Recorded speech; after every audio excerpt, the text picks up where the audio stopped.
Okay, we started recording. I'm just gonna go full screen.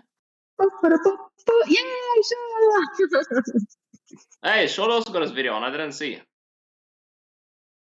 Yay, it's a Shawnee. Welcome everyone to tonight's podcast. We are joined here again by Mr. Juan the dealer for his second appearance, first video appearance by the looks of it. It looks like he is very dead.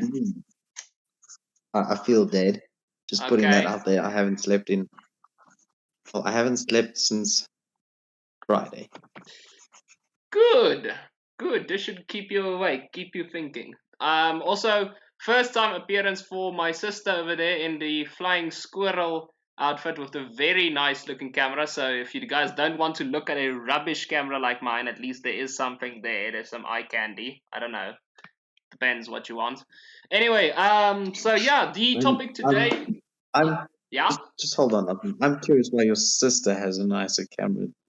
It's the phone camera. Because I'm on my phone and he's on a laptop. It's my laptop's camera. I don't know what's going on with it, to be honest, but it's been like this forever. I mean, if you look back on all the podcast episodes, it's been this quality, like, what, 6 episodes now? Well, don't ask me the question. Ask her why she needs a high-quality camera. I'm also sus about it. High quality camera, high quality AirPods. Yeah, high quality everything. Gotta see things, gotta capture things, gotta hear things very nicely. Exactly. So, anyway, continue. the topic is the open world. Running around a big open space and frolicking in a field.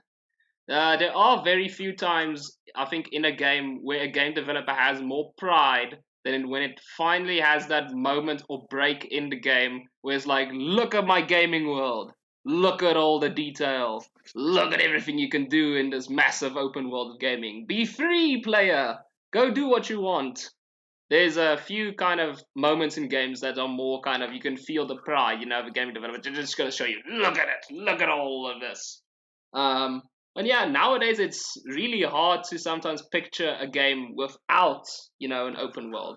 Because more often than not, the games that, we spend like hundreds and thousands of hours on, let's be honest here, is probably an open world game. Because they made an open world that you're going to go explore, that they can fill with quests, that they can fill with collectibles, or fill to the brim of anything possible to get people to still keep playing their game until this day.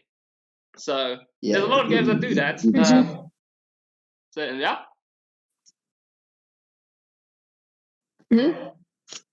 I heard Destiny. Was it Destiny? Because that's a very true one. Ubisoft. Ubisoft does that. Ubisoft. Almost every game under the sun at Ubisoft is an open world, and it's bloated with everything underneath the sun to do. I think Juan playing Assassin's Creed Valhalla recently, he will tell you like there's too much almost to do. So yeah, there is. I'm 100% completed, like I did with Origins, and there's a lot. Mm-hmm. There's a hell of a lot.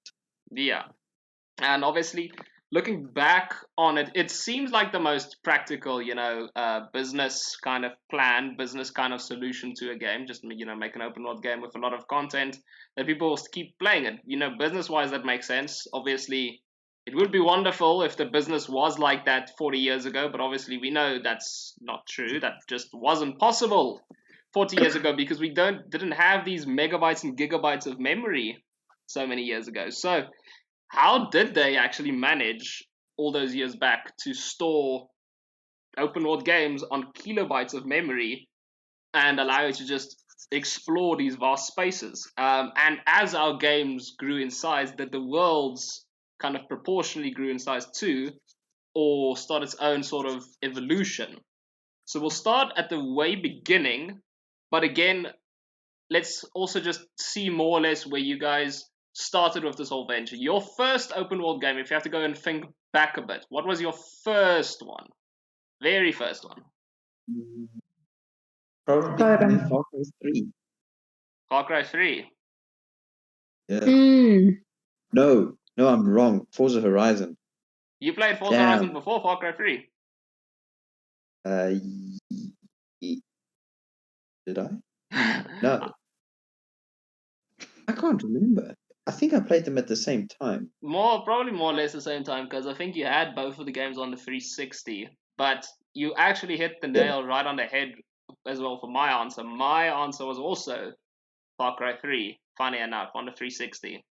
I think when I look back on my PS2 games, unless I'm missing a very obvious one here, I don't think I played a PS2 game that was an open world. I think all of them were linear. All of them, had this kind of, it's like a 8 to 10 hour narrative, boop boop, game's over, and you'd like replay it thousands of times because you never got bored of it when you were a kid. And then the first time I played an open world game was when we switched to 360, and I think I got Far Cry. I don't know how I convinced my mom to buy me Far Cry 3, because obviously it's not the most child-friendly game, and I was 12 years old, 13 years old at the time, so not the most child-friendly game. I'm not sure how I managed to convince her, but I did.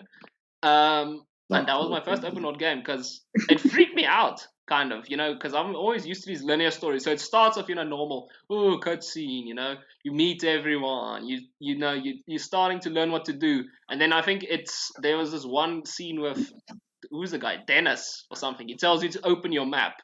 And I'm like, okay, I'll open my map. And I open my map, and you just see this massive island. And I'm like, whoa, look, it's an island, and I can explore it. And then all of a sudden you're like, I don't know what to do now. No, you didn't, because it's your first exposure to it. Because now I'm like, well, no, aren't you going to tell me what to do? And the game's just kind of like, nah, you'll figure it out. I'm sure you will. Yeah.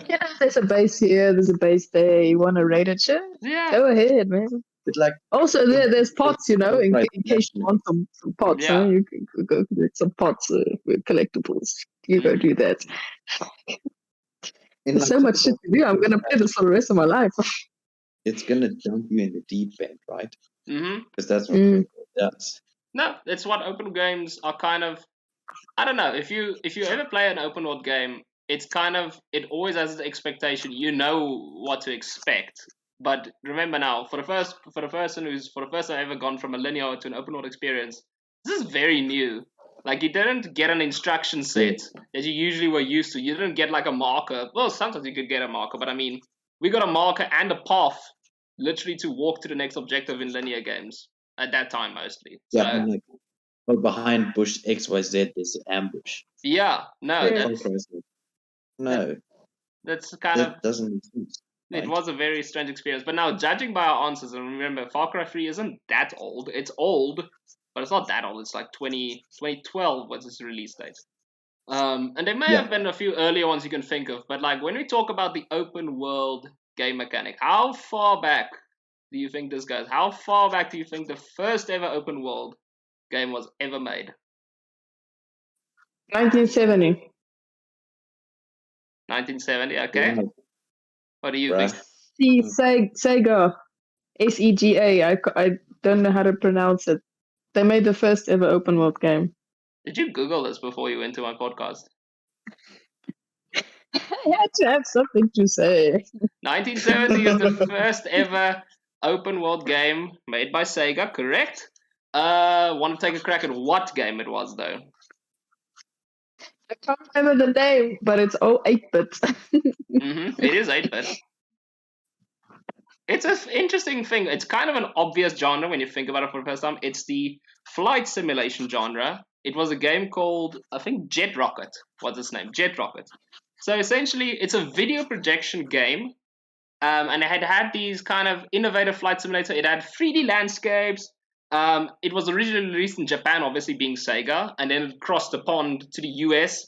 It didn't really make that big of a splash, but it's recognized as the first ever open world game because you could take your jet fighter, you can fly throughout this 3D generated landscape any place you want. There were some famous landscapes and everything, and you could, essentially the premise of the game is shoot at everything and try and get a high score. Very easy game. I mean, it's an arcade game still, so they had to make it simple, but as a concept, that's the first ever 3D exploration open world game out there. You had an entirely open landscape that you can completely explore at your own liberty, and you could play around with it. And it was amazing to think that's, 52 years ago. So to give you an idea, that means the open world game mechanic is older than the save mechanic in gaming. just to give you an idea, we had saves after the open world mechanic in a world where we only had kilobytes of memory. So that's kind of a very interesting innovation to kind of perceive in your brain, because it's one of the last ones on your list. You're thinking like, whoa, I've got a kilobytes of memory. What do I do with kilobytes of memory? Make a massive open world. You know? Yeah. I'm not gonna. Do we need a save? Nah. No, just explore. It's fine. But yeah, so it is kind of also, when I do say open world, I do just mean this in a very liberal sense. Obviously, it's nowhere close to the open worlds we have today. It's just Yeah. more of the concept. There's free exploration, the way that you can literally just go anywhere in this world where you would like to. So Jet Rocket, as I you mentioned, can turn left or right. yeah. So Jet Rocket, as I mentioned, free landscapes is actually a photo scan, of a world, and you can like fly through it with your jet. That was also kind of very interesting. Other early innovators, there was one called Western Gun, 1975. It's kind of just a multi-directional shooter, so you just kind of walk around across the screen of your character and shoot in multiple directions at enemies.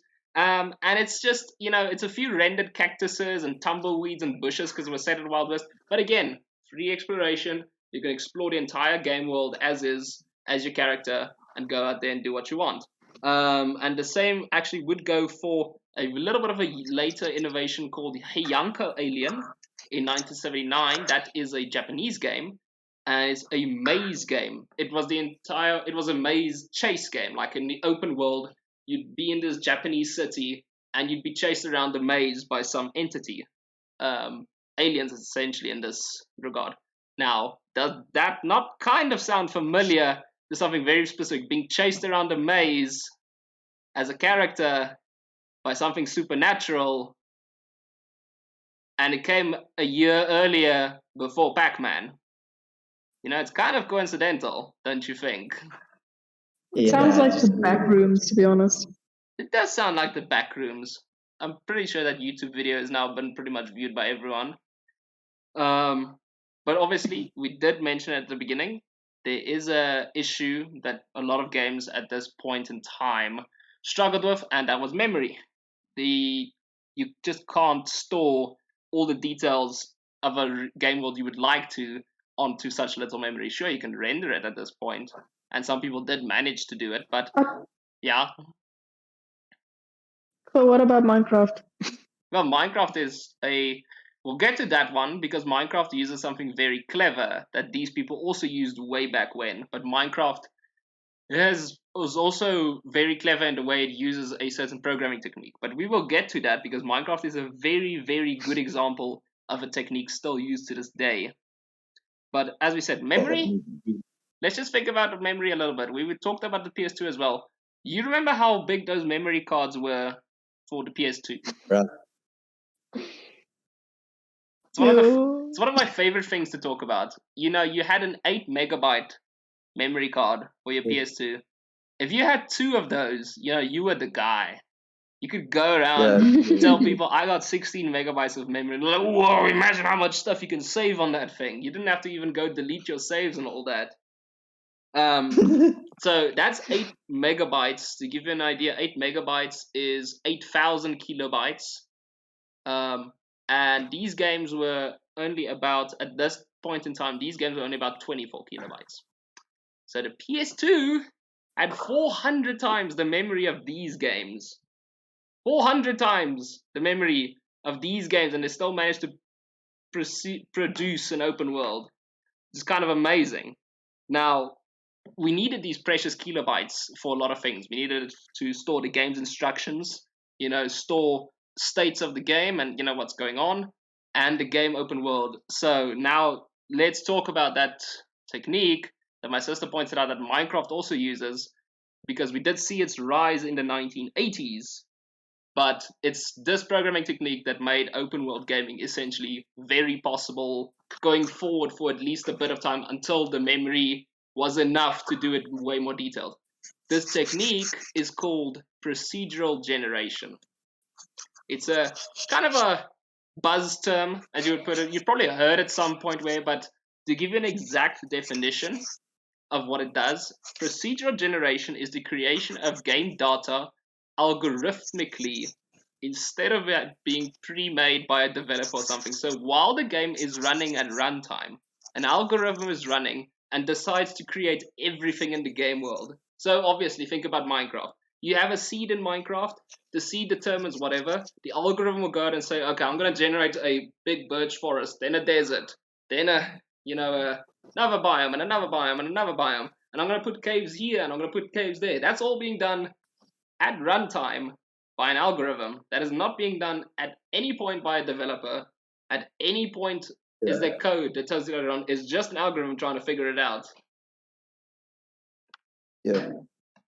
So this is essentially how they had to sort of mitigate that memory factor. You couldn't make the game world stuff and the assets and all that beforehand.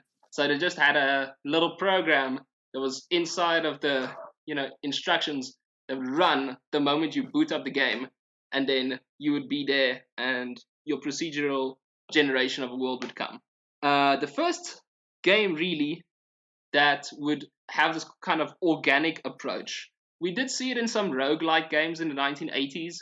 If you're not familiar with what a roguelike game is, think of a dungeon crawler. I don't know if you've ever played those old PC games with a dungeon crawler. It's kind of like, it's almost like a maze. You walk around and it's like, this dungeon is randomly generated. There's a enemy there and there's an enemy there and there's a chest there and that stuff. Those old PC games that were roguelike were all procedurally generated with the idea that a player can't get used to a level. They wanted people to experience the same difficulty but not get used to the level, because otherwise it would make it easier for them if they knew there was a boss there, if they knew there was an enemy there. So they procedurally generated it to keep the challenge up, keep the experience unique, but also save memory, because obviously at this time you still needed the memory. But there was one really that took it to another level when it comes to procedural generation at this point in time. We're talking about like 1984 now. I'm going to give you a few hints because it is kind of if you don't know the game, you're probably not going to be able to guess it. But we're talking about a game where each galaxy would have its own unique planets. We're talking about a game that would introduce unique economies and space trading to every planet you visit, to every space alien race you interact with. This game did all of this using procedural generation, 1984. What do you think its name? Not Battlestar. It's close, but it's not Battlestar, no. I'm thinking about Spore though. It's not Spore, but Spore probably... Spore does use procedural generation, by the way. Spore also uses procedural generation. In the same way that this Spore game... was the shit. Spore was good. Spore was very good. This game, though, is called Elite. And for its time, it was very elite. I cannot make up how important this game is for the history of all of games, right? It fitted 2,048 uniquely generated planets in 22 kilobytes of memory. 2,048 unique planets, I'm not joking, unique planets, into 22 kilobytes of memory. Each planet would have, or galaxy would have, a unique alien race with unique economies, with unique valuation of goods that you could trade with them. And you had to explore or pathfind these planets specifically in the order they were. Say, for example, you wanted to do a hyperspace jump. You can't just hyperspace jump from planet A to planet B if it's too far for your aircraft. You had to do it in a certain order. So it did all of this in procedural generation in 22 kilobytes of memory. It's a big achievement. And that's how they created the first massive open world. And it's this treatment, of how we have these unique economies, these unique races, these unique everything really about the game that opened the door for MMORPGs. So you're talking about World of Warcraft, Elder Scrolls, any of those MMORPGs you can think of having its roots traced back to Elite, because they were the first ones to kind of show you this is how it's done, right? And we're talking about one of the best-selling games of the 1980s on all platforms combined. 1980s, one of the best-selling games ever. I also played the 2014 crowdfunded reboot of this game. It's called Elite Dangerous. That was a game. So I don't know if my sister remembers it. It was kind of a, it's kind of those games where if you don't like the genre, you're not going to like it as much. You might find it boring because it is. You literally travel through space. You do hyperspace jumps, and you're kind of just going through your day-to-day job. If your day-to-day job is being a passenger pilot, you're just going to pick up people and take them around the galaxy and drop them off. Or maybe you're a merchant, you're selling goods or buying goods and trying to get the right price. Maybe you're a pirate, or bounty hunter, or whatever it may be. But now the cool thing about the crowdfunded one was, they picked it up a notch. Now that it's 2014, we had the memory now and everything. So you know what they did? They said, right, we're going to do you one better. In 1984, we had 2,048 planets on 22 kilobytes of memory. In 2014, we had every known star in the Milky Way in our game. Every known star. Damn, boy. That is about, I didn't write it down, but I think it was about 4.4 billion stars in the game. Damn, boy. A 1-to-1 scale of the Milky Way was mapped into that game. Also, a 1-to-1 scale of the Milky Way. This isn't even like... Did Google Maps even have that? No. At that time? I don't think so. But no.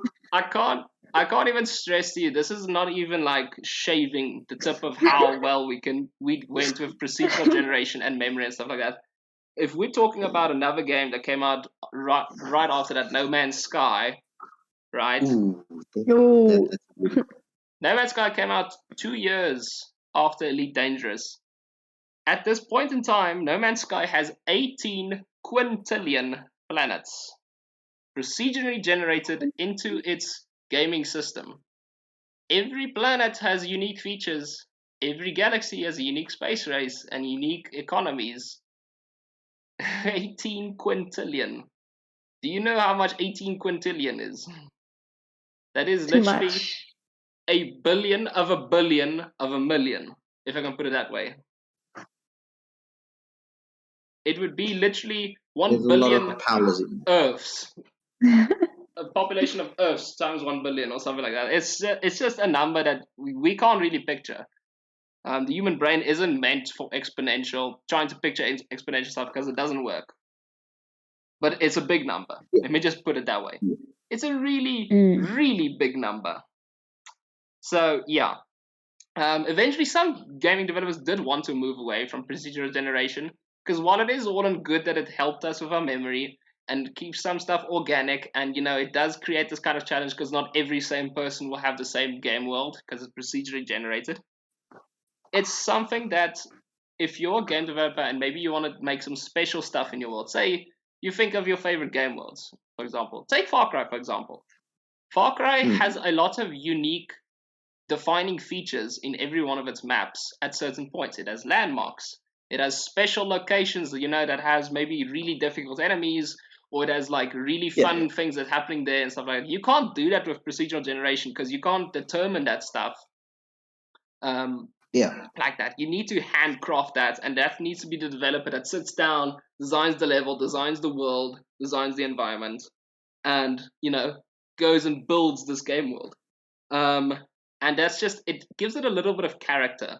I think very few procedurally generated games can say they have the same character as handmade, game worlds and stuff like that. Even a game like Minecraft that has beautiful worlds, like beautiful procedurally generated worlds.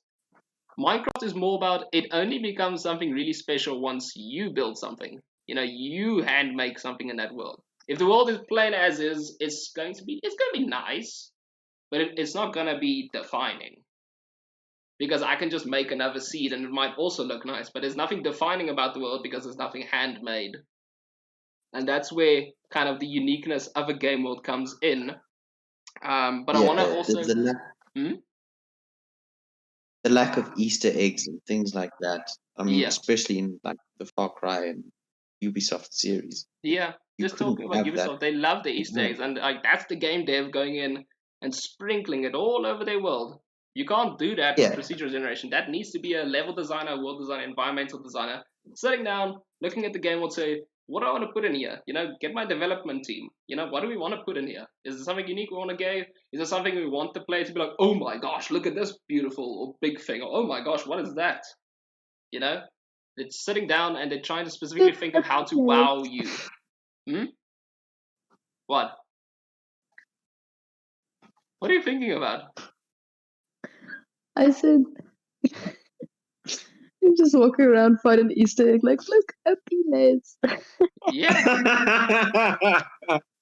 Well, as I said, some game developers put that in the game for you to find. You couldn't do that with Procedural Generation. Unless you're a very clever programmer, but still. I do want to track back quickly to what I said earlier about the Heyanka alien thing and the comparisons I made about Pac-Man. Hello, Slow. How's it going, man? Join the party. See, he's still muted. He'll probably be... How's it, man? Hello. Hello. Can you hear me? I'm not gonna have one because I just woke up and I look terrible. So no worries, man. It's That's still fine. optional. So we just It's fine. about... You'll probably still look better than Arman's camera. So. Yeah, don't worry. I'm always the low bar here. So, we just literally touched on when we talk about open worlds.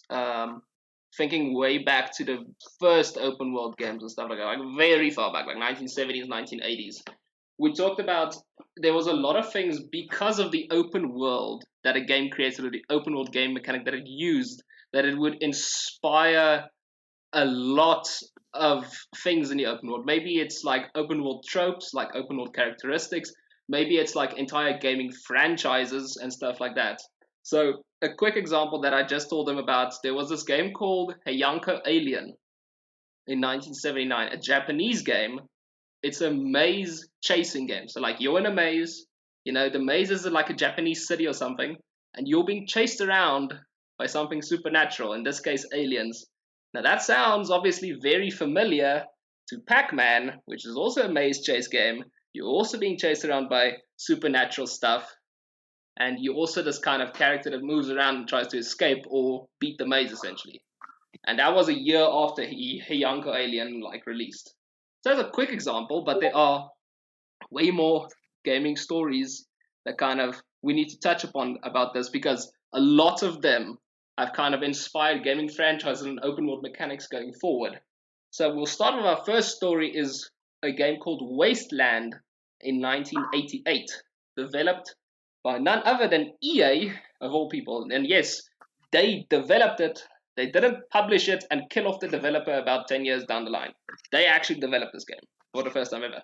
But anyway, Wasteland is I want you guys to try and put your guesses in what you think is the inspiration. What did this game inspire? Okay, we have a few examples. It's going to be very easy for most of them. So, just throw in your guesses. Wasteland is a science fiction open world RPG set in nuclear America. You have companions, which could sometimes follow you and do stuff you want, and it comes you through the game. It's a very difficult game. It was one of the very first game worlds that are persistent. When I say persistent, I mean the game world could actually physically save a state of the game world in which you left it. Say, for example, maybe you picked up all the collectibles, all the health kits, all the ammo, all the weapons in one part of the game world. It could save that state now. It's not that when you boot the game up again, it just resets everything. This one was a persistent game world. It could save the state of the game world. And essentially, most of what you have here is you're set in a post-apocalyptic setting, and you kind of have this experience. Now, obviously, this is a pretty easy one. What do you think was inspired by Wasteland? Fallout. Yeah, so this one is actually officially reported. Fallout was hugely inspired by this gaming kind of game in 1988. Fallout would only come out really for the first time in 1997, and they would just take this setting directly and run away with it. I know when we're down the line, we already had Fallout, what's this, the fifth Fallout? Maybe not all of them as successful or as well received, but still a very successful gaming franchise stemming from the roots of what Wasteland first created. So that's one. Next up, we have Turbo Esprit, 1986, a free roam driving game where you are tasked with stopping drug gangs and their deliveries throughout the city. The game was revolutionary for its detailed driving at the time. It included an interior perspective of the car and all of its controls, such as the pedals, gear stick, and all that. It had real-time pedestrians that walk in the game world, react to your driving and stuff like that. Traffic systems such as traffic lights, indicators, and just in general, cars moving around a free roam city. If you think about it, that was in 1986. Which other games out there or gaming franchises out there do you think use this one a lot? GTA. Yeah. Hmm? Rockstar. Rockstar is a very, very good example. A lot of people track Turbo Esprit to especially the driving when it comes to their Grand Theft Auto games. You know, Grand Theft Auto 3 would only come out in 2001. And that's about 15 years after Turbo Esprit. Even you can think of something like Need for Speed, Forza Horizon. Maybe not the pedestrians part and the reaction of that and so much, but definitely the concept of free roaming throughout a city, but all of it is driving. You know, you driving, taking the wheel, you drive around the city wherever you want, and you know, kind of do whatever you want. You don't have to obey traffic laws. You don't have to, you know, kind of. You can drive the way you want, but sometimes you face consequences. Sometimes you don't. Just the thing is, the concept is free roaming in a city with a drivable car.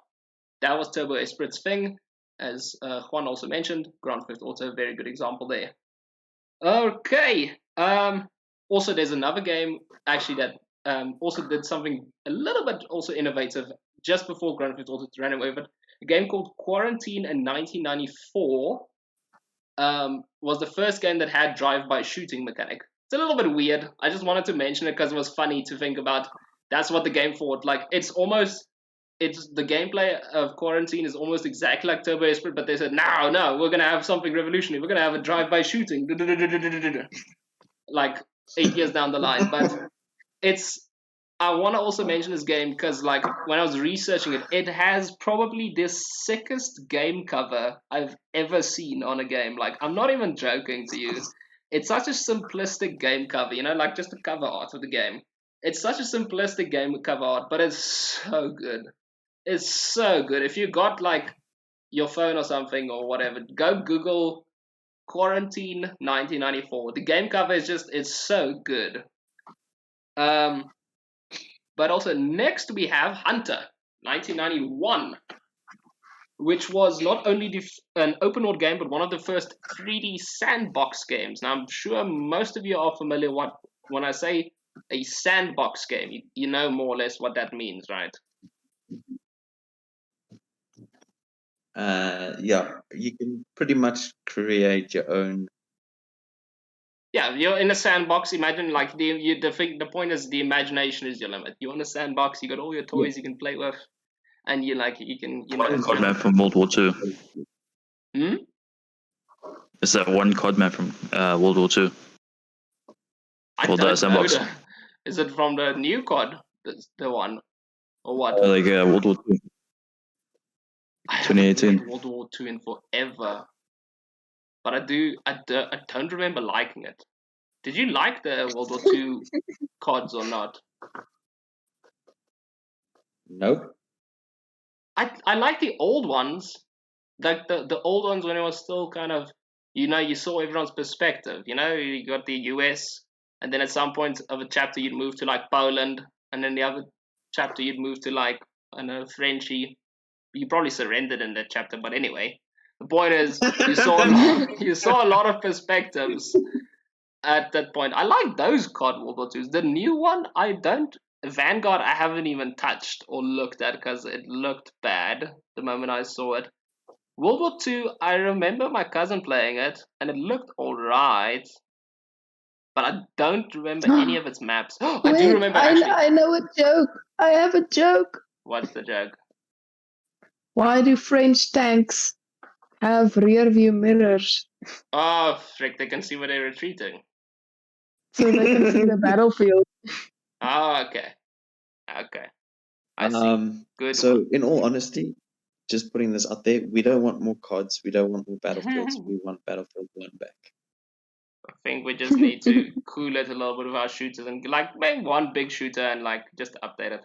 But anyway, back to this. We had another game called Hunter in 1991. As I mentioned, it was an open world game, also one of the first 3D sandbox games out there. It contained randomly generated terrain. You could freely use a vast array of weapons, vehicles, and other goodies to take on enemies scattered throughout the map. It had buildings to explore, structures and vehicles to destroy. It's more or less as you can think about. It's some little bit of. A lot of people still think like the fact that there's a vast array of weapons and vehicles you can use. A lot of that was probably taken and inspired stuff in Grand Theft Auto, where that's also a big theme. Your vast array of weapons, your vast array of vehicles available to you. But I'm thinking also a lot of it possibly did a lot of inspiration for Arma, which is outside of the military simulation aspect of Arma. This is more or less what Arma is all about. It's about the sandbox thing. You know, you have a vast array of vehicles, a vast array of weapons, enemies scattered throughout the map. You can approach how to do it and stuff like that. So this is also a really big game for those franchises going forward, especially when it came to the shooters and all that. We have lastly a very interesting tale of Shenmue, one of the most expensive video games ever developed way back in 1999. I don't know how to pronounce it. Shenmue. Spell it for us. Shenmue. Shenmue. I don't know. Slow, do you know Shenmue by any chance? I know you're a little bit more knowledgeable in the JRPGs. Shenmue. I don't know if you've ever heard of it. It's an older game, like it's 1999. It's almost like I would say. What are you trying to say about it? It's almost like the forebear of Yakuza. I'm not sure if you remember it or know it at all, Slow, but I know it's pretty large in the JRPG kind of. Isn't it Yakuza? No, Yakuza's a different game. This is Shenmue. I know, but you said Yakuza. You said Yakuza. Isn't it Yakuza? I don't know. It's Yakuza. But anyway, do you know anything like that, Slow? No. No. Okay. Anyway, so Shenmue is one of the most expensive video games ever developed at the time of 1999. When it came out, it literally had it had a development cost of $70 million, which is big. Very big. I don't know what they were doing with all this money, by the way. And you can imagine, commercially, it was a complete flop. Because, I mean, I'm not sure how you can make a profit if that is your development cost. It did make... How many copies did they sell? It sold about 2 million. So, I mean, it didn't sell bad. It's just that you had no way you were gonna, get any profit out of this if that's your development cost. So, yeah. It did make a little bit of a comeback recently, and it has a little bit of a cult following, Shenmue. It is very, significant still for us, because now this is why I say I think it's a forebear to Yakuza or whatever, because it's set in 1980s Tokyo, right? Your father was killed by a mafia member or a gang member or whatever, and you as a teenager are trying to go on this path of redemption or whatever. It's a large open world of a Japanese metro, and what's really significant about this is you can interact with civilians, you can fight with gangs. There was environment and experiencing a persistent world again, but this time NPCs remember you, They have this image of you. Maybe if you were notorious with the gangs, merchants would remember you and they would refuse to sell to you. Merchants had actual day-night times. It's a day-night cycle, so the merchants would actually close their shop at night because they're not, just selling at random points in time. The bus had an actual schedule to go around the city. There was curfews. There were a lot of interesting concepts in this game where it tried to really bring out the day-to-day routine of what a city would be. Now, as I talk about this, obviously you can again, even 2 years before, you can see the massive impact this would have on something like Grand Theft Auto and Yakuza. You're talking about huge city-based open worlds where it's a lot about the day-to-day routines of not only you, but the people around you. Like, they also have a life to live. They're not only there to serve the player. They know, they go about their daily life. So that was something very interesting that Shenmue did for the very first time. Obviously, unfortunately, not really profitable or anything like that. Just very, very interesting and good concept, and it would inspire a lot of things. Also, quick shout out to Shenmue as well. It was the first game ever to feature quick time events. Now, quick time events, we don't see it as much today at all, but it used to be one of the hottest things in 2000. You know, you get that big sequence, like a fighting sequence in a game, and it's like, oh, press square quickly, oh, press circle quickly, oh, press R1, no, oh, you have to like press all the buttons really quickly in sequence, you know, to react to something. And if you fail, someone would beat you up and you would fail. Like Valhalla has that in it. Does it still have that in it? Yeah. I can't even remember. But it's not overdone. Like there's a nice amount of it. Yeah, no, the last game I think I ever had with quick time events was probably the old God of Wars. Like that's the only one, and Lara Croft. That's the only two I really remember I played with quick time. Oh, and Kung Fu Panda. But Kung Fu Panda was the whole time because you were like, you know, you were Kung Fu and stuff. But yeah, it's really old games. I haven't seen it on a lot of new ones. So it's interesting Valhalla did that. I don't know. I enjoyed it. Well, I am enjoying it. You're still enjoying it because you're not finished. Your open world demands you, Juan the Dealer. Yeah, bruh. There's a lot to do in that game. Like, a lot. Too much to do. I do have a little bonus story here. It doesn't really bear as much significance as the ones I've mentioned, but it was so funny when I read it. I couldn't like not even include it. So this game is called Back to School. It was made in 1985, and it was trying to be an interesting concept. It was an open world game taking place in a schoolyard. You played a boy called Eric, right? And you were in a boys' school, but you had a neighboring girls' school, right? You were a type of character that, you know, not really, you know, the good boy type of character. You got into trouble a lot, you know.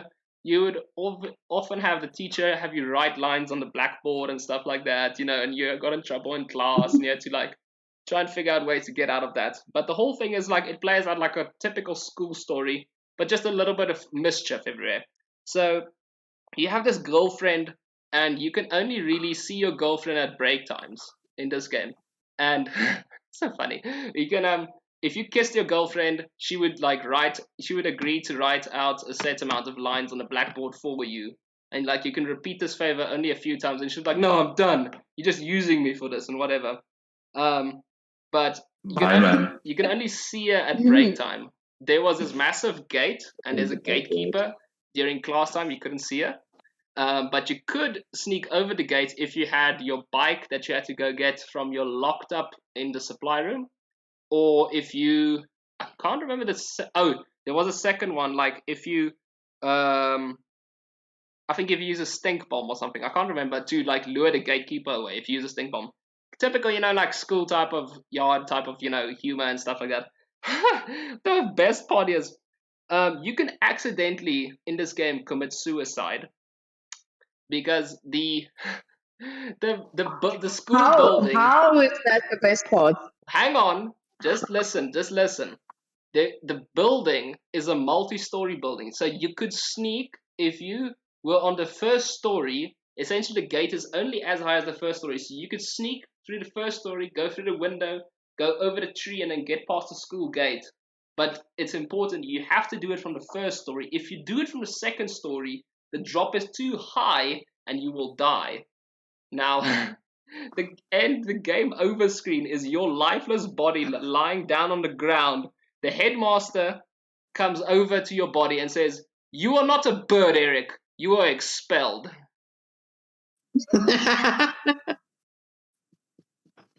And that was how you got a game over screen. One of the best, you know, it's only in video games where you can say sentences like that. You literally committed suicide and you still got expelled afterwards. So, yeah. It's like Harry Potter. Woo, Harry Potter, I didn't do my Quidditch lessons. Woo, I fell to my death. But, you know, with these stories, it's quite easy to see the use of open world mechanic games early on and how it inspired a lot of things going further. You know, I talked about employing defining characteristics that we know and love or hate today when it comes to open worlds. If you had to take a quick minute to think of some really typical stuff that open world games do today. Whether it's good or bad, you can say it. But what do you think is like when you think about an open world game? What is like the most like really typical stuff they do? I'll give you a quick example, okay, just to kind of get the ball rolling here. Uh-oh. Yeah. What?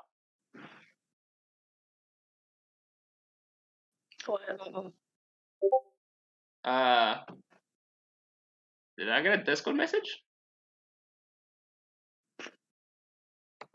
Maybe Hello? just... What? No, I got a Discord message in my general. What happened? I got a Discord message. I'm trying to see it. No, I can't see it.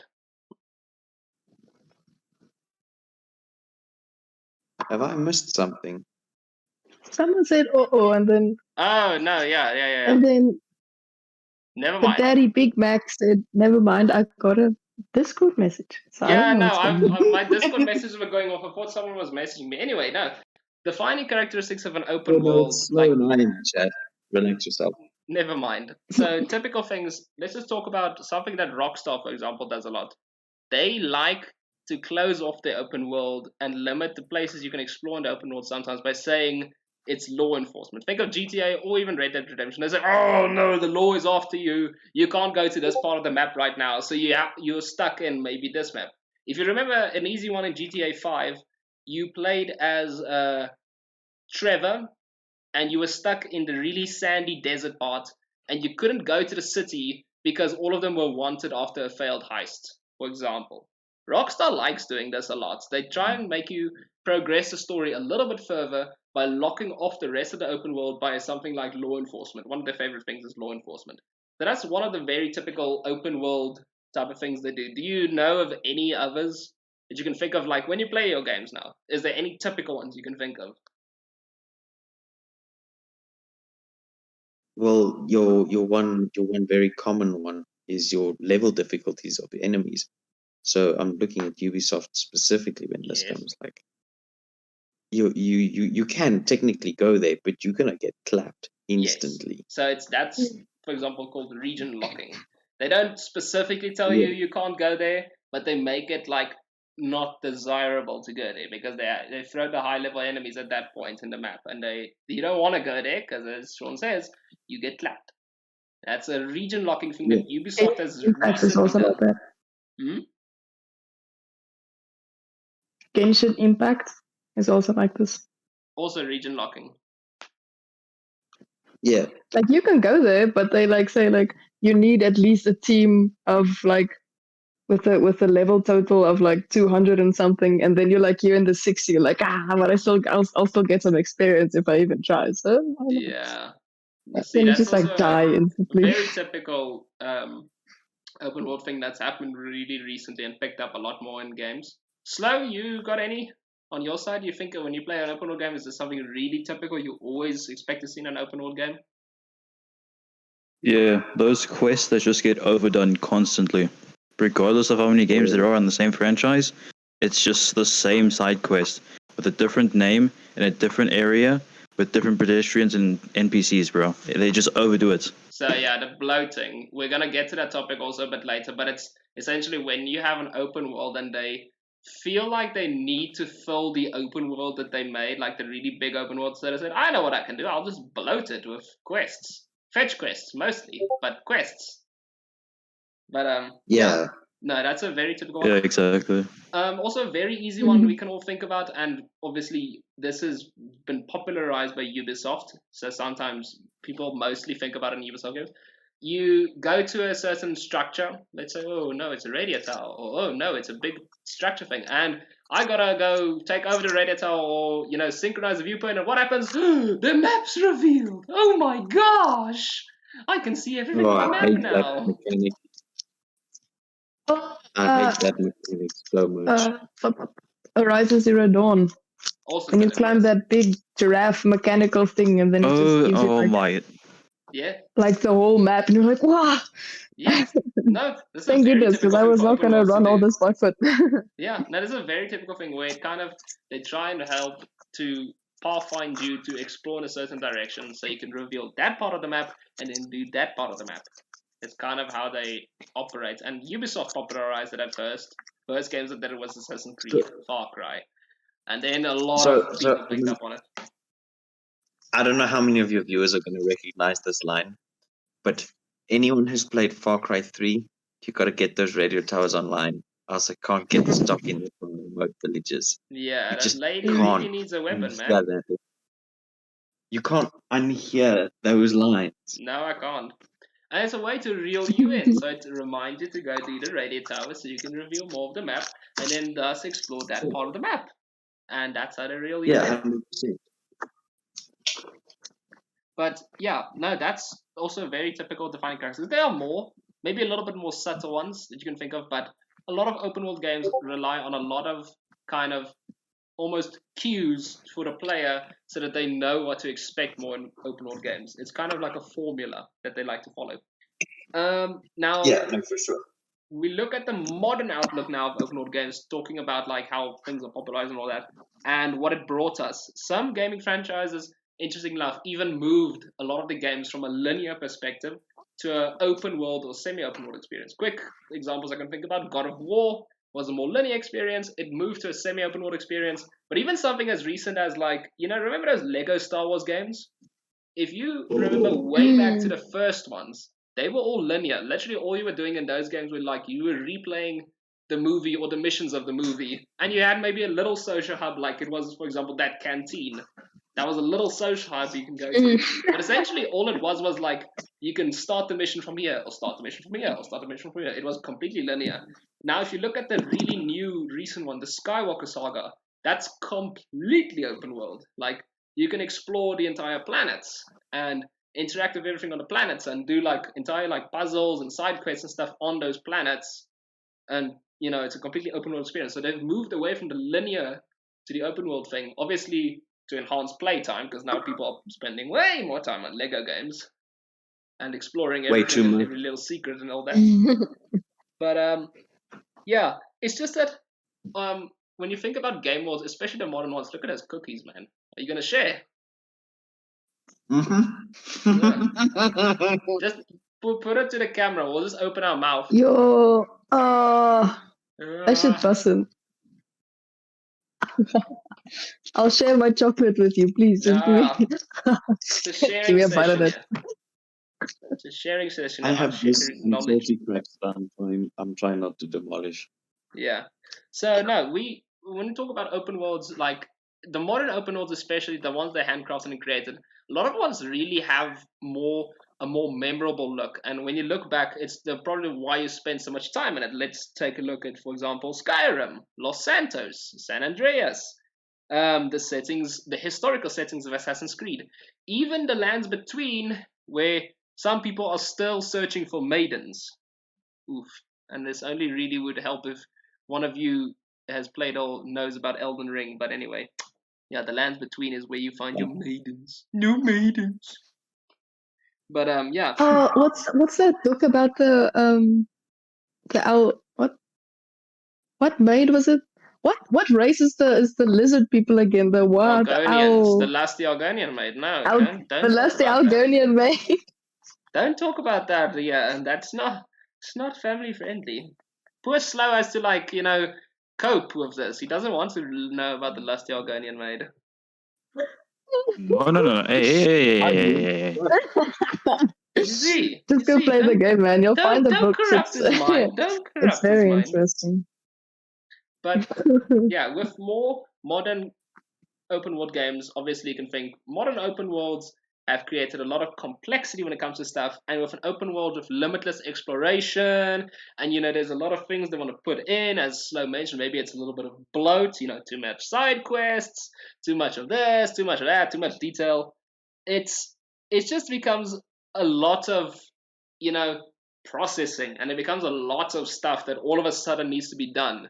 Take, for example, a linear game. A linear game is only about, let's design the level, let's design the environment and stuff, and let's focus on linearly progressing the narrative and going from level to level and doing stuff like that. That's pretty simple. With an open world, you just increased your scope like tenfold. And where does this all culminate? It culminates in the video game production itself, when they're making the game, when they're developing the game. And there's a lot of factors that can already come to mind when you think about implementing a populated, alive, sprawling open world game and all the headaches it makes for your game developers. It has to, for example, as I mentioned, the narrative. A linear game is actually is specifically designed to tell a story and to move a narrative forward. Now think about your open world game. You have your mission, you do your mission like, oh yeah, now there's a guy that's being held hostage. But wait, I'll just do these 10 million side quests first and he'll still be a hostage and he'll be okay by the time I get to him. Because I can just, do all this quickly. Never mind the pacing. New Assassin's Creed. Yeah, exactly. It's still be a hostage by the time you get back. Any open world game struggles with pacing of narrative because they give you the freedom of doing 10 million side quests before you think, oh yeah, I gotta save the world. Oh, can't collect the flowers now, boy. Sorry, gotta go, save the world and everything. Oh, I'll be back. But whatever. It's a swing of struggles, but more than just that. The processing, as I mentioned, and all the genuine details and how it's popular and stuff that goes into an open world, it creates massive headaches. And content, just to go forward. And it's pretty much led to a lot of games' downfall, especially like your big AAA games have had a lot of struggles when it came to their open world mechanic and how they implemented that in their video game production, stuff like that. Let me give you an example. So outside of, let's disregard Battlefield 2042, I would say it's pretty much the only one in the recent list of these games that were complete flops, at launch at least, okay? So outside of Battlefield 2042, that was an anomaly. That was probably EA doing some EA things or whatever. But outside of that, let's talk about it. Yeah, but it's EA, bro. We talk about Cyberpunk and its struggling Nice City. We talk about God. Assassin's Creed Unity that had these ugly bugs on launch. It's better now, but it had these ugly bugs on launch, like really ugly. We talk about No Man's Sky at launch. I don't remember if you guys remember all the hype around No Man's Sky when it launched. It was terrible. We had Mass Effect Andromeda, the first open world Mass Effect. That's terrible. People still hate it to this day. It's bad. And then we're all talking about these games that struggle partially under the weight of the open world they tried to create for us. A lot of the issues of these games stem from its open world mechanic and everything that came with it. Even like, let's be honest here, Skyrim was kind of a once in a million shot. It was a fluke. But if you look at Skyrim, that's a badly designed game. That's a really badly designed game with the amount of bugs in it. We love But you We love love it. the It's a bugs. fluke. I'm gonna be honest with you. It's a fluke, but it's a badly designed game. It's a really badly designed game. But anyway, it's this open world mechanic that like people drive it because they see, oh, people are gonna, play our game for thousands of hours. We can have player retention. We can have growing number of player bases if we just bloat content on it. And then the game comes out and it's rushed because they tried to put the open world and 10 million things in it when the game was not maybe supposed to be that. And it looks bad at launch and like it reciprocates. So the opposite happens. People shy away from it because they hear about how bad it is and they see for themselves, nothing about this game is redeeming and they turn away from it. They get refunds. They, tell people not to buy it and stuff like that.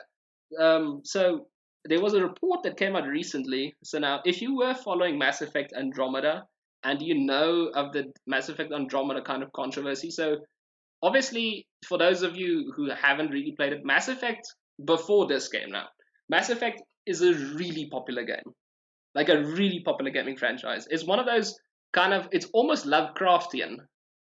Or in the way that it is. It's this whole space saga. And you can, you're this character and you can have all the romances you want. And you can have, you can choose the factions you want to go with. And you can forge your own narrative and all that. Like, Mass Effect did that really well in its first trilogy. And then Mass Effect Andromeda gets announced. EA, freaking EA, every time. EA partners or takes over BioWare for the first time ever. They announce Mass Effect Andromeda, which they say at the time of its release is not going to be an open world game in its sense. It's just going to be a lot of exploration and stuff, right? Mass Effect Andromeda comes out. It's an open world game. It's got some of the worst facial animations seen in gaming history. It's got some of the worst faces in gaming history like this. Like, it's so badly designed. If you go look at the beginning of it, like when it released, it looks terrible. And for a game that half of the game is literally you diplomatically doing dialogue. When you stare at a face that does this, you know, for 2 hours, that's terrible to look at. Like, it's gonna put you off of the game. But the report suggests that halfway into the development of Mass Effect Andromeda, so not like at the beginning, not when they were still, throwing ideas back and forth. Halfway into the Mass Effect Andromeda video game production was the open world first suggested and told they need to put it in the game. You're telling me they were, for half of their video game production, they were designing a linear game. Some EA business exec probably threw the papers on the thing and said, "No, gotta make it an open world game, they're selling like quick things, friggin' we gotta push those play times up, you're gonna have that player base growing and everything." And you can kind of see it in a finished product. Everything looks rushed, everything looks like it was done last minute, and everything just looks like it needed a little bit more time in the oven. Like, just delay it, give it a delay, give it more time, but you gave us a half-baked thing, and, now it's just flopped, essentially. So that's like what a lot of dangers come with the open world and its impact on development and video game production. But yeah, outside of the bugs and glitches, open world games in the past have also been notorious for under-delivering on what was promised, or in video game lingo, they talk about cut content. You see this a lot in recent games, because the reports also come out with it and everything, but cut content is a pet peeve of mine, because essentially what cut content says is, we didn't have enough time, our bosses pushed us, so we just kind of, delivered this game and ignored good ideas. Yeah, well, it's half of what we expected. But no, you're still gonna pay full price, of course. No, you don't get the game half price. You're still gonna pay full price, but you're only gonna get the half of the game that was originally, anticipated. So yeah, games are notorious for this. Cyberpunk is pretty high on this list. If you go and read, what Cyberpunk was originally the content that was planned in that game and what you got, it's shocking.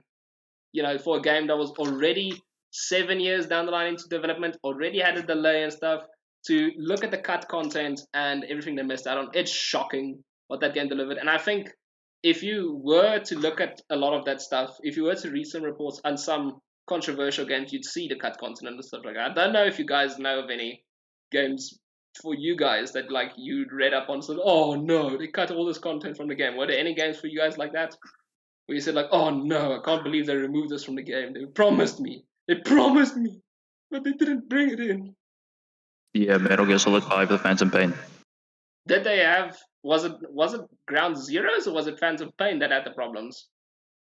No, it was Phantom Pain. So in Phantom Pain, they have 3 acts, right? Yeah. The third act got cut completely because apparently only like 30% was like completed, and they were Konami were like, "Alright, bro, Kojima, get out of the office. Your work is absolute dog water, man. Get out." Yes, and they're just they just ditched it, the entire thing. I forgot that was the game where Kojima left. It didn't hit me. I thought Kojima left when they made that garbage zombie spin-off. Or was it before that? Yeah, it was before that. Yeah, because Kojima essentially, but it was, I'm gonna be honest, it was kind of a blessing in disguise. So poor Phantom Pain did suffer for that, I'm assuming, because they cut out an entire film. Yeah. And narratively, that'll really hurt you. But Kojima left, and you know what game Kojima made right after that?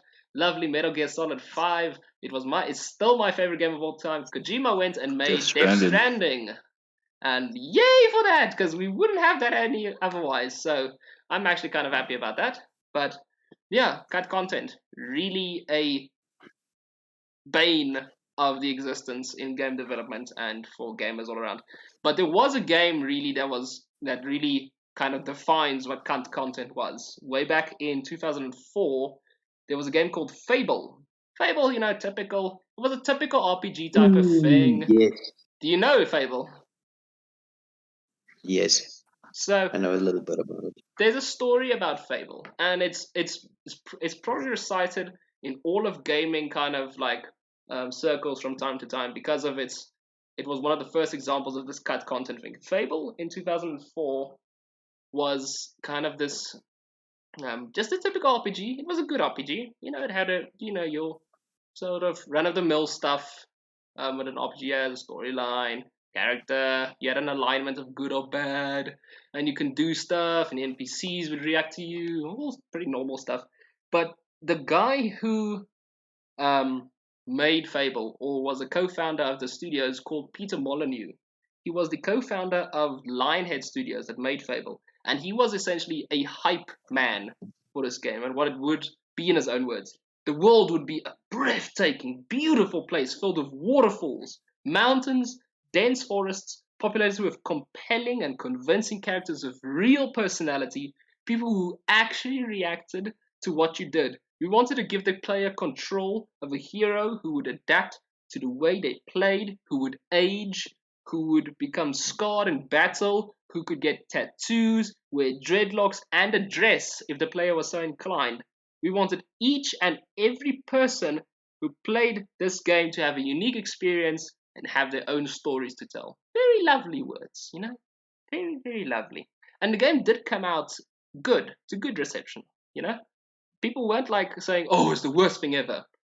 It did come out to good sales and good reception. Commercially, it was doing completely fine and it had high expectation. But it was nowhere near the levels of what this man was promising in the media. It was nowhere near what this man was hyping it up to be. I'm talking about he was hyping it up to be a generational game. Like, essentially, it was supposed to be the Skyrim of 2004. It was supposed to be the Skyrim, and it was kind of just, it's decent. So, what happened? Well, in my opinion, right, you should always understate, because then people and leave the mystery in it, right? Like, oh, it's Far Cry 7 is launching, and you don't tell people jack squat about it. And then people will want to know, so they buy the game. The lure. But this game, just content was glaringly missing. It's not even like, oh, we can, forgive that because, we understand it's hard. Maybe you left out something. Content was glaringly missing in this game. This main quest of this game was extremely short. We're talking like, this is an RPG game and you have like a 6 hours main quest. While Sean is enjoying his jelly-filled cookie. A 6 hours main quest for an RPG, right? Now, they did make it up a little bit because they had an overwhelming amount of side quests and like development of the character and stuff like that. But I'm talking about, this is side quests. Side quests are optional, man. Like, I don't have to do a side quest to finish a narrative of a game. You're telling me the main quest of your game is 6 hours long in an RPG-driven world. But there's even more than that. Like, just features that they said the main character could do was just removed. There was very limited abilities of your main character. The freedom of like how you could express your character was also really limited.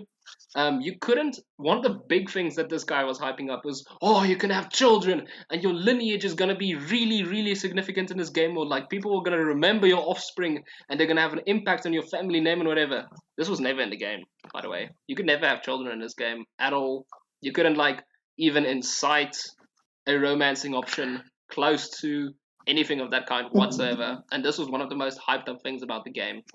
The fact that you could have children and your lineage would kind of be determined, by what your children were doing and what their father or mother were, or whatever. So, yeah.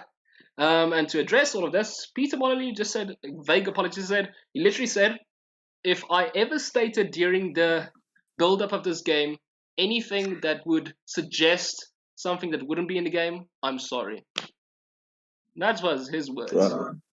If I ever suggested anything that sounded like it would be in the game but it wasn't, I'm sorry. So, I mean, at least he owned up to it, right? I mean, kind of. That's kind of like me saying, if I ever wronged you in every way, I'm sorry. I'm sorry you're offended by me. But anyway, yeah, it's just sad that like a lot of gaming developers nowadays do this exact same thing. Right, we're talking about this exact same thing. They hype up, oh yeah, there's gonna be so much in this game. You're gonna freaking like play this game literally for your whole life. It's gonna be a life-defining experience. You're gonna cry and tell your grandkids about it, and then you come out and the game's like, well, that was a forgettable experience. And they're like, oh well, we'll try again tomorrow. Come back for the next. Souls, ne? Souls, Yeah. not souls. Yeah, come back for the next, installment of this gaming franchise that's becoming really forgettable, whatever. It's just, that's what it is. But as I said, now we're talking about Destiny. this. What happened?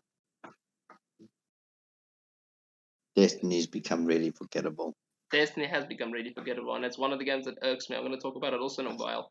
But let's talk about a quick thing. I'm sure any of you have a nice answer for this, and you can rant all about it if you want. Tell me about a game that you've played, maybe now, recently, or a while back or something, but it really disappointed you. And you were watching the game and you were so hyped, like, oh my gosh, this game! And then you get the game like, oh. What game was that for you?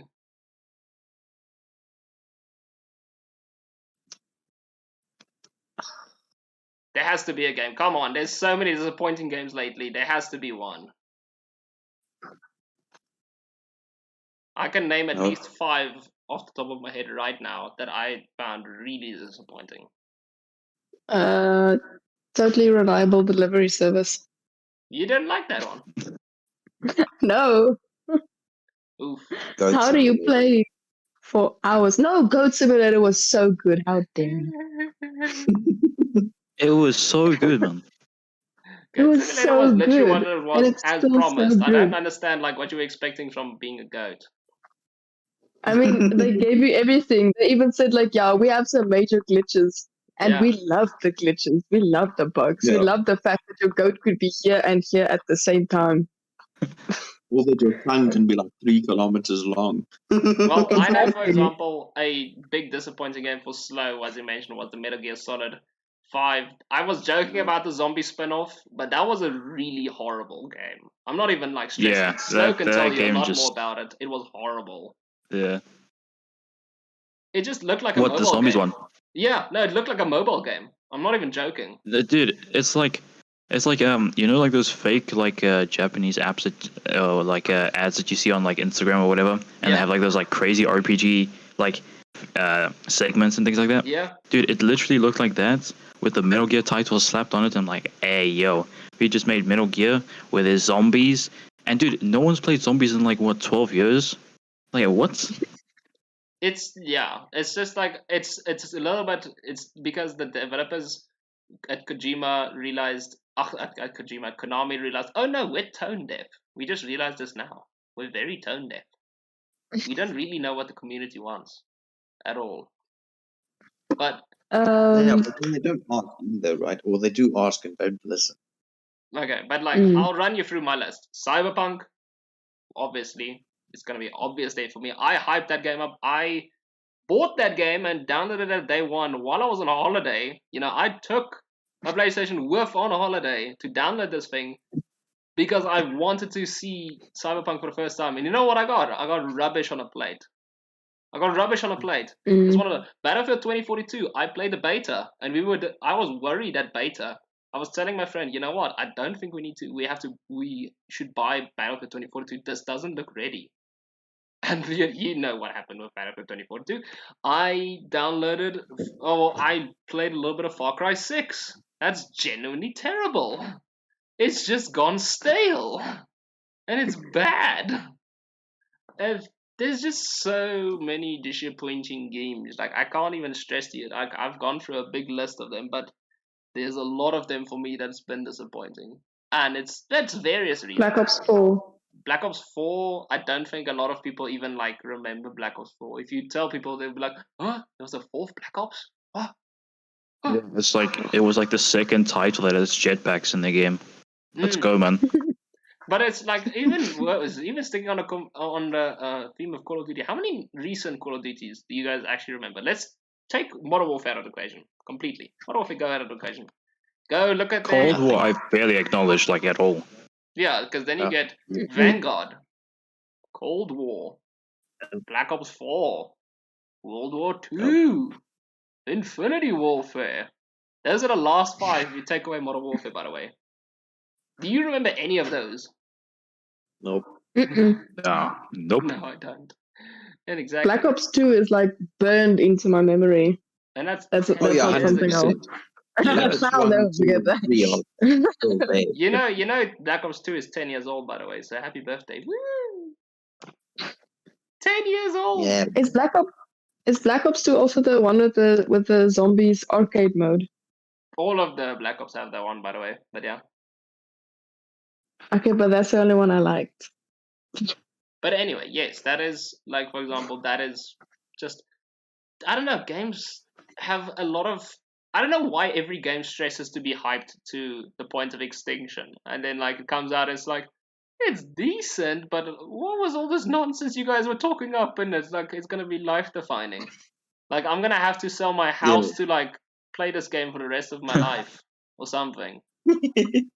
Like it's genuinely, why does every gaming company do that nowadays? Like they have to go out and like spend $1 million on marketing and then forget they have to have the budget for the rest of making the game, and like, oh no, well, don't worry, they'll play it. I'm genuinely when you serious. lost Like the why is this the business plan of most of these gaming companies Remember nowadays? remember when you lost the bet and you had to download Ebony, that Kingdom game on your phone? Oh yeah. I liked that game actually. That was the only mobile game I liked because of the ads. It's one of those. Because they keep doing ads about it, and they're like getting tired of seeing ads of mobile games, and the games are nothing like this. Well, Ebony Kingdom is totally different from this. And then you get the game, and it's instead of like this puzzle game, it's you get a kingdom, and you have to evolve your kingdom. And Dude, then every every game's now like and then that. you get the mini game about the puzzle solving thing, and you're like, It's essentially what it is most of these games this are is selling terrible. themselves as something revolutionary and stuff, and then when you download the game and play it, it's a Clash of Clans clone. It's literally what it is. Go download Mafia City. Have you ever downloaded Mafia City or Grand Mafia, by the way? Have you ever done it? I have done it just out of curiosity because those ads are so insane that it was so hilarious and insane and cringe that I wanted to download it. And it's literally just a Clash of Clans clone, and it made me sad because like I'd rather play the insane game you're advertising than just a Clash of Clans clone. But yeah, But then hold up, like also like you forget, but we have Dylan or Sidcrackers as you guys know him, who plays Rage. He said the C word. Cracker, you said Cracker. Cancel him. Oh no, cancelled. Sean, you have to leave the call now. You're cancelled.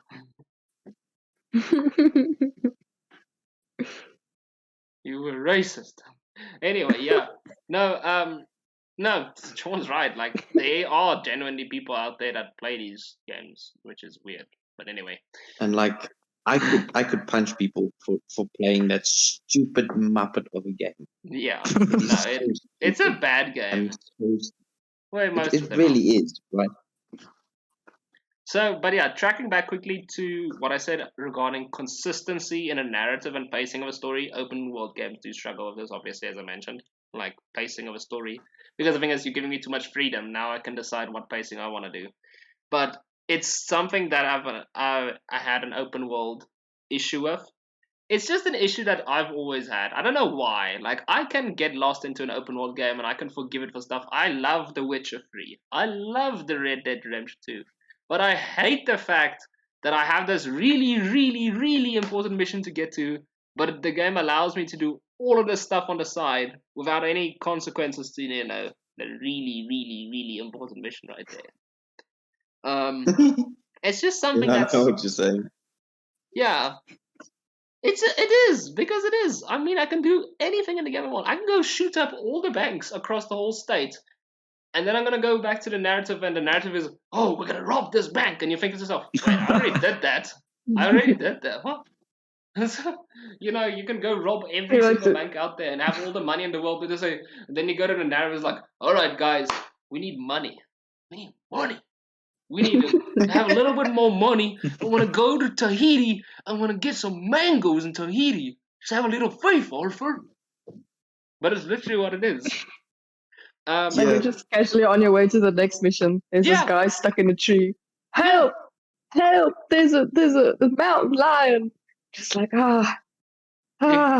Exactly. No, there's Ah. this pacing. It messes with your head, but that's why, kind of, for me personally, like I enjoyed all these games, but I'm gonna be dead honest with you. My favorite games, and it could be different for you guys. I'm not saying every person's like that, but my favorite games, still to this day, are all linear or semi-linear. And I want you guys to think about it. Mine are pretty much in order, not in order really, but like pretty much up there. Last of Us, good game for me. That's a linear game. You could explore around a little bit, but it was a linear game. You followed the linear path. God of War, the new one, also a linear game. You could explore around a little bit, but it was a linear game. You could follow a path. Death Stranding, as I mentioned, my favorite game currently. A linear game. It had an open world, but it was very clever with the way it uses open world, because it's like it had all these very real, kind of relevant to the narrative things that were going on. It was like, oh no, I can't explore the open world right now. I die, quite literally. But it was really clever about that, and it kind of had this facade of an open world, but it was actually a linear experience. But all of these games are my favorite just because of it could finally decide how to pace a narrative and a storytelling experience and all that. But yeah, that's just my view of it. I don't know if you guys agree. Linear? Do you like the linear games more? Do you like having a narrative that plays out pacing wise? It's very consistent. Storytelling wise, it's very consistent. Everything is happening when you expect it to happen. Not 15 hours down the line, you can still save the hostage. Like, do you not agree? Like, do you prefer your open world games, or do you like a linear? Only with arcade games like Adventure Island. Straightforward, jump, like run, jump, run, double jump, or like any of the Super Mario Bros. Just this flat 2D screen. Okay. Anything arcade, it's fine if it's linear, but like anything else, like open world's kind of like the go-to. So you like it like that. Oh, by the way, 2D games doesn't mean it's linear. Like if you look at Metroid, I think it came out in 1986. That's the world's first side-scroller game that's completely open world. And if you didn't play the game like an open world, you were gonna struggle, because the point was you needed to explore around to find stuff that would power up your person in a nanotech suit. So that was really revolutionary. But anyway, I get your point. Fair enough. Arcade games, 2D games and stuff, linear, and the rest you like. Then also, like, if you look at the forest and the things like Stranded Deep, those have to be, because there isn't actually a narrative. You create your story. Yes. I do agree with that to a sense. Like, I do agree that in some games, an open world is really the only way it would make sense. Yeah. But I think from my perspective, when I want to have a narrative, I want you to tell me the narrative. I don't want to necessarily always make the narrative. I want my story to be told. I want the story to be told to me. I don't always want to tell the story myself, if I can put it that way. Yeah. But yeah, it depends on what your favorite games are. If your favorite game, for example, mine is linear games, I'm going to like linear games more. So think about what you guys think. So my sister obviously said she likes open world games more, and I'm assuming that's true. For Juan, I'm assuming also open world games he likes more because of the games I know he plays. But the thing is, I know he's gonna like open world games. I'm not a fan of linear games. I don't have beef with them as such, but I am open world all the way. Yeah. Now, slow, I guess, I don't know. I'm in the middle of slow because I know some of the games he plays, and then the other games he plays is also linear, so I can't really place my finger on which one he likes most. Well, I'm more of like in the middle. You're also in the middle. Yeah. I think it depends on the game. I'm gonna be honest with you. It probably depends on the game, but the thing is, I just feel like the strongest stories I've ever played were all because they told me the narrative. That's just it. Yeah, like I feel like for me, like I don't like too much exploration, because then that just kind of removes the immersion with the story. And I like to kind of find like a balance with like exploration and then focusing on the story, and then leveling up on the side and all that. Yeah. Okay. I think that's also a fair assumption. All right, we have our final thing. The future of open world gaming. If you had to look forward, let's say you were the person that could wish one change into open world gaming, or one thing you'd really want to see happen or go down in open world gaming, or something that maybe the game developers need to pick up on. Is there anything you'd feel you haven't seen yet that you'd like to see in an open world game or an open world mechanic? Yeah, first person Assassin's Creed. Change my mind. Ooh. He has very specific needs. There's gonna be a time where Assassin's Creed virtual reality is a thing. I can guarantee you, there's probably gonna be something like that. And then you have your first person Assassin's Creed. And They're gonna strap you in like in the Assassin's Creed movie. It's gonna jump around like this, hoisted on a machine. Holy shit. People would pay for that, eh? People would pay for that. I would pay. I mean, we're kind of like halfway there, considering these. I know they had like these small pop-up stands for a while. They strap you into this small little. I don't know how to describe it. It's a donut. They strap you into this ring, and they give you the VR goggles and the gun, and then you're basically. and it keeps you in place. Yes, it keeps you in place. They strap you in, but you can walk. And then you just like shooting zombies and shit. So we're kind of halfway there.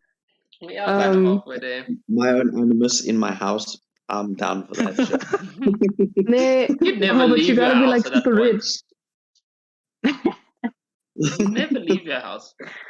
Yo, but like imagine like horror games like that, but not like necessarily that they had with the zombies and the guns, but just like you strapped in with your goggles, walking around with like this imaginary flashlight, and then something just comes up and you just gotta like just.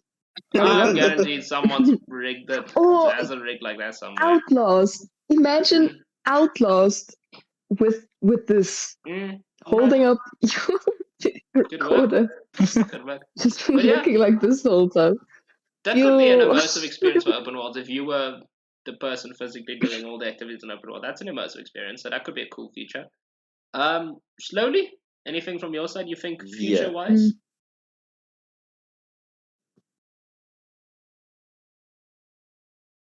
Anything you can think of? Don't add the same repeated content all the time. Don't bloat the game. Don't bloat the game. Think of new things. Yeah. It's a very good suggestion. I hope the game devs take notes and don't give us the same mission 50 times just with a different reward. Yeah, I doubt, bro. I doubt. I think from my side, it also depends if you played the game or not. I think the game with the best open world out there in terms of almost the most realistic one is probably Red Dead Redemption 2. There's just really subtle things in Red Dead Redemption 2 that like made the open world game that much more realistic. For example, I'm gonna give you a quick few examples. Like if you were to skin an animal in Red Dead Redemption 2, you'd carry it over your back, right? And let's say, for example, you skin the animal, carry it over your back, you set it down maybe on your horse, maybe you took it to camp or something. There'd be blood on your back like this, on your clothes, all of that. If you were to go with this into town, there's NPCs that would really act suspicious, or they would like think of you as very suspicious because they don't know the context of that. Even merchants, you walk into a shop and the merchant's like, "Oh, where have you been, buddy?" And then you can like tell them about, "Oh, I've been out hunting," and everything. Like, "Oh, okay." But then like it's more than just that. You can get into if you get into fights in towns, like you have a proper fist fight with people. And you hit the guy and he's down in the mud and stuff and you were fighting, the saloons would often refuse you entry for a few days because they said, no, you're a troublemaker, you got to stay out there, and think about whatever. If you were caught with a criminal offense and you were jailed in the town, the merchants would not sell to you whatever in that town because they were like, no, you're here to cause trouble or whatever. Just a bunch of things. Like even the towns felt very alive because you'd literally watch the town, and it's like if you played as the one character, you'd literally watch at that point in the game or that point in the gaming world, like it was like 1899. They would like be building buildings, they're so in there, and the building is kind of just like all the wood structure and stuff like that. And then when you play the epilogue in 1902, all these buildings are completed. So there's entirely new buildings in the town. entirely new buildings you can go into, interact with people with, entirely new stories that you could talk about because you're like, oh yeah, I was there when this building was erected in 1899. It's like it's the first or one of the very few open worlds that felt alive, if I can put it that way. Like it's one of the It very was few great. ones I felt like, ooh, like everyone's got their own life here. Yeah. I watched a video once. The video's title is Artificial Loneliness. Mm. I think the guy's name is like Jacob Geller or something. I can't remember. But the point is, he's talking about the open world games and how everyone who reviews the game always puts the word alive in it. The world feels alive. The people feel alive. So with it, it also brings a sense of loneliness, where you as a character can go out and you do your own thing, but in a sense, you're still all alone. Everything else is alive. Everything else is happening, but you're still alone doing your own thing. So they initially created artificial loneliness. So it's kind of like you're alone sitting in your room playing the game, but you're also alone in the game doing your own thing. So it's essentially artificial loneliness. Kind of. It's a lot more, but I can't remember. I can't remember the rest. But it's really good. But that's just how games are structured nowadays. Like if everything is following the same formula, you're bound to create a kind of or invoke a kind of feeling in gamers. Like I said, if every game out there is following an open world formula, we have to go do something to reveal a part of the map, and then you want to go do something at that specific part of the map because you just revealed it, and then you have to be in this part of the map because either the enemies are too hard or the law enforcement are there. You're forcing people into a pattern, and if you play every open world out there, you're thinking like to yourself, I remember this pattern now. I know what they're doing in here, and you like start every game is going to kind of integrate seamlessly into one because you feel like every single game out there is doing the same thing. You don't Yeah. want to always have that in games. Not always, because I Like mean, there was a time I was playing Far Cry 3, 4, and 5 all at once. Don't ask me why. And you very quickly, when you're doing that, you very quickly pick up yeah, that it's actually the same game. Although those three games were brilliant in their own sense, it's the same game. The mechanics are the same. Everything is the same. and there's that pattern. It's kind of it almost becomes muscle memory at that point. Mm. But Like yeah, you can't go in here because this part of the map is ruled by this bad guy, and unless you yeah, take him out, his henchmen are always gonna be everywhere. yeah. And Yeah. then all of a It sudden, just when you take them out, oh no, the henchmen are gone forever. Okay, yeah, they disappeared. they I disappeared. realized though in Far Cry 5, the that's the like the American Yes, the American one. America. Yes. They have like I think they have like 4 or 5 different regions, all ruled by different Yeah. bosses. And even though if you take out their boss in that region, the henchmen are still kind of wandering around there, considering that they all work for the same um, group of people. So even though you cleared most of the region, they are still wandering around because of the other regions that are still active, which is nice. So it's never like peaceful. You can't like just drive around because there's always going to be some guy in a pickup truck with a machine gun at the back, Yeah. ready to like Yes. blow you up. But But it's okay, so cool. Armin, you were talking just now about how like an open world game, it doesn't matter how long you take to do a certain thing. You just as long as you do it, it doesn't affect the gameplay, right? So there's something I noticed in Assassin's Creed Valhalla that I haven't seen before. You played Origins, right? You remember those? What did they call them? The zealots and stuff. Not Yes. zealots. Or what? That ran. Yeah, the really super hard boss guys that walked around or rode around. The ones that are In supposed to Valhalla. like come look for you, or what? Yeah, I forget what they were called in Origins. Yes. Those guys in Valhalla. If you do a certain thing within a certain time, like actual time, they become passive. They don't attack you out of Mm. just by seeing you, right? If you don't make that time, they will always attack you on sight. So like I managed to do it in time, and you get one shot at this. You can't do it again. So they are completely passive to me until I attack one. Yeah. There was another game. And Yeah. if I kill one, they are not. It doesn't link to the others. Whereas if I had left it, it would have made problems for me. There was another game that kind of like, dipped its toe into this concept as well. It's not really a significant game or anything. It's called Greedfall. It was a few months back. It was free or something. It was a typical RPG and stuff like that. But what was interesting is, it's also treated. It's more of a. There was combat in the game and everything, but it treats itself as a more diplomatic game. You're the person going out there. You're all forging the relation with the foreign races, or you're with the foreign relations and whatever. You're the guy that's like trying to build relationships here and establish trade and all that. But now Tropico 3. Almost something like that. But now the interesting part of this is like it's an RPG, so you have a party system and everything. But the quests are time limited. So say for example, this guy Toon tells you, we have a meeting with this tribal chief, and these tribal chiefs. Like for example, there was a mission where these tribal chiefs would all meet up. They were actually they were conflicting tribal chiefs because they would actually go and kill each other, for land. Now your point was he needs to build a bridge right in the middle of their lands, but now obviously those guys don't like each other. So you wanted to have like a treaty, but you needed to have both war chiefs present, and you needed to meet them at a specific time.